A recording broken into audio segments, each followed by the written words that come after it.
right, well, good morning, everybody. Happy Friday. And you know what? We probably couldn't see it anyways because take a look. We have the really dense fog this morning. Patchy in some spots, but we had that dense fog advisory until noon today. This is our LAX camera. So this is what we're dealing with right now. The clouds are probably going to get a little bit thicker in some spots, even as we head toward the sun coming up. And then on top of that, we're actually looking at a little bit more of the high clouds drifting into our region later on today. You could see it right here, and that's because there is a system to the north of us.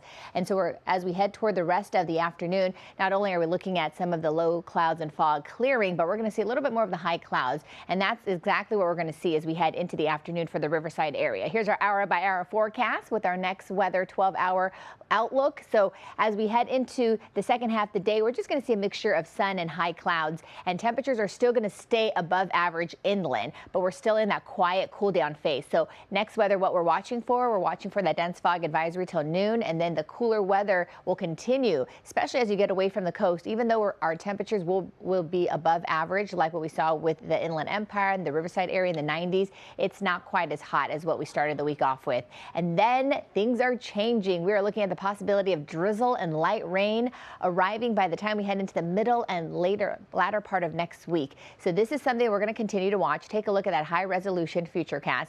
Basically all the high clouds. This looks like it's going to be really cloudy, but it's just some high clouds. So a lot of the high clouds don't hold any moisture at all.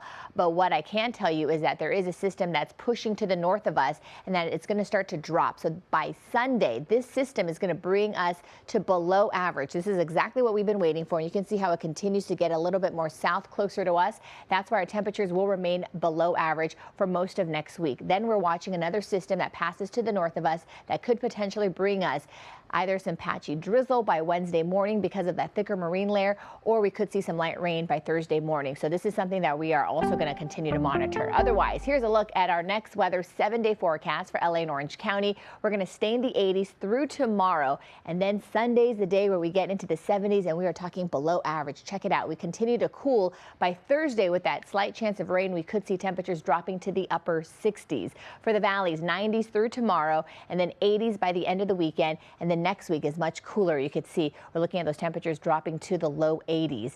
And then for the Inland Empire, 92 today, 80s by tomorrow. And then we could even see temperatures get down to as low as 70s for the Inland Empire by the time we head into Wednesday, which they haven't seen for nearly 3 weeks now. Back to you.